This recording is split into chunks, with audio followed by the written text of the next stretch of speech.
دوستو، موت ایک بھیانک لفظ ہے۔ جب بھی کوئی موت کی خبر سنتا ہے تو اس کے پیر تلے زمین کھسک جاتی ہے، اور موت تو ہر ایک کو آ کر رہے گی، وہ چاہے کیسے بھی قلعے میں محفوظ ہو کر رہ گیا ہو، لیکن موت اسے آ کر رہے گی۔ اس کی خبر کس نے دی؟ اس کی خبر آسمانی کتاب یعنی قرآن پاک نے دی، اور فرمایا اعوذ باللہ من الشیطان الرجیم کل نفس ذائقۃ الموت، ہر جاندار کو موت کا مزہ چکھنا ہے۔ اب سوال یہ ہوتا ہے، مر کے کیا ہوگا؟ کیا حساب و کتاب دینا ہے؟ سب سے پہلی بات تو یہ ہے کہ مر کے مرنا نہیں ہے، مر کے اب اس کی اصل زندگی شروع ہو رہی ہے۔ مر کے مر جاتے تو مسئلہ آسان تھا، مر کے نہ اٹھتے تو بھی مسئلہ آسان تھا۔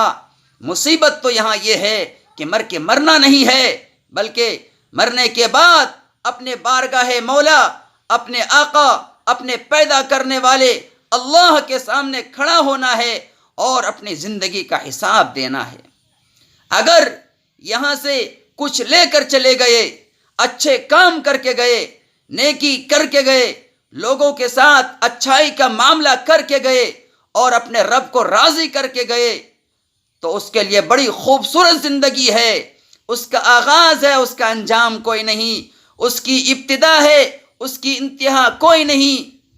اور اگر یہاں سے غفلت میں چلے گئے، گناہ کر کے گئے، اپنے رب کو ناراض کر کے گئے، لوگوں کو ستا کر گئے، اپنے پڑوسیوں کو ظلم و ستم کر کے گئے، اور لوگوں کے مال کو اور لوگوں کی عزت کو حملہ کر کے گئے، اور لوگوں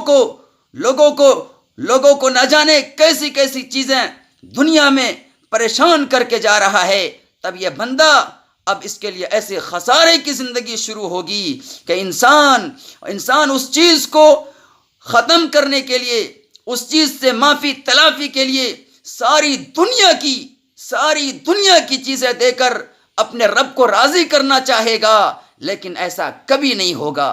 یہاں تک فرمایا کہ آسمان و زمین کے اندر جتنے بھی خزانے بھر سکتے ہو، وہ کہے گا اس چھٹکارے سے، اس مصیبت سے، اس دوزخ کے عذاب سے مجھے بچا لیجئے، اور اس کے فدیے میں آسمان و زمین کی ساری چیزوں کو بھر کے دے دیتا ہوں۔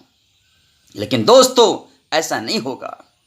ایک قیامت تو میری اور آپ کی آئے گی، اور ایک قیامت اس پوری کائنات کی آنے والی ہے۔ من مات فقد قامت قیامتہ، جو مر جاتا ہے اس کی قیامت آ ہی جاتی ہے۔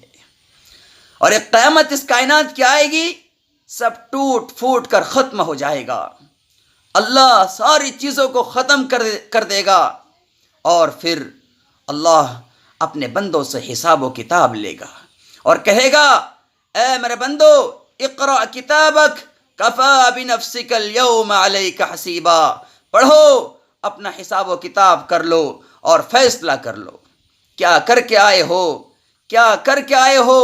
کتنی ساری چیزیں اللہ کی طرف سے نعمتیں ملی، زندگی ملی، صحت ملی، عزت ملی، دولت ملی، لیکن اپنے رب کو راضی کرنے کے لیے یہ چیزیں نعمتیں تھی۔